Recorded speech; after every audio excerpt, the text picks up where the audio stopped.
Fransadadır, özü keçir İsveçrəyə tərəf. Bax, bu da İsveçrənin sərhəddi. Qatar, dəmir yollarında. Görürsünüz, bax, dayanmışam burada. İki ölkənin birləşdiyi yer. Bax, Fransa və İsveçrənin deməli qatarları. Bax, bu qatar da girsin Cavid Qurbanovun erməni Fransuski deməli qatar girsin Cavid Qurbanovun erməni anasına. Yenə göstərirəm, anlamayanlar üçün bir daha baxın. Deməli, əziz Azərbaycan vətəndaşları, bura İsveçrəyə Fransanın dəmir yollarının deməli sərhəddidir. Quru sərhəd. Bax, orada da mənə görürsünüz də şəkildə. Qoy belə göstərim. Bax, bura İsveçrədir. Bura Fransadır. O tərəfdə dayanan qatarda Fransuski nədir? Qatardır. O Fransuski qatarı itələyirəm Cavid Qurbanovun erməni anasına, Hakçuk anasına. Tema budur. Quru sərhədlərdə istər maşınla, istər də qatarla rahat şəkildə getmək olur. Aydındır? Yəni bu günlər amma gündəm nədir? Çox təəssüflər olsun ki, bugünkü gündəm keçdim Fransaya. Hal-hazırda Fransadayam.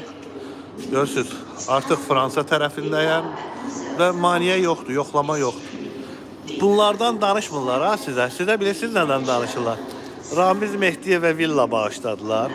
İndi də Əli Həsənovu vurmaq istəyirlər. Bax, insanlar rahat şəkildə gömrüyü keçir gedir. Bax, bax. Maniyə yoxdur, bax. İsveçrədən bax, bu qardaşlar getdi Fransaya. Görürsünüz, quru sərhədlər. Yenə deyirəm, İsveçrə və Fransa. Nə gözəl, hə? Hələ bir sizə mənzərə göstərim. Bir ana keçir. Baxın, Fransadır, İsveçrədir. Baxın, insanlar bax bu vəziyyətdə uşaqları ilə sərhəddən, bax. Görürsünüz? İsveçrədən keçirlər hara? Fransaya, qatara minməyə. Görürsünüz, nə gözəl, nə qəşəng, nə yaxşı. Azərbaycan mətbuatı sizə belə məlumatlar verir. Sizi yoxsa lox yerinə qoyur. Deyir ki, Ramizin villalarını sayın. Hə? Deyir Ramizin villalarını sayın. Nəsə, Fransa tərəfindən keçirəm.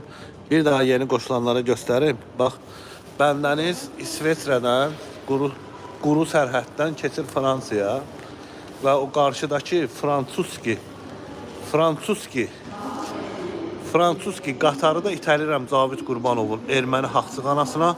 Hansı ki Cavid Qurbanov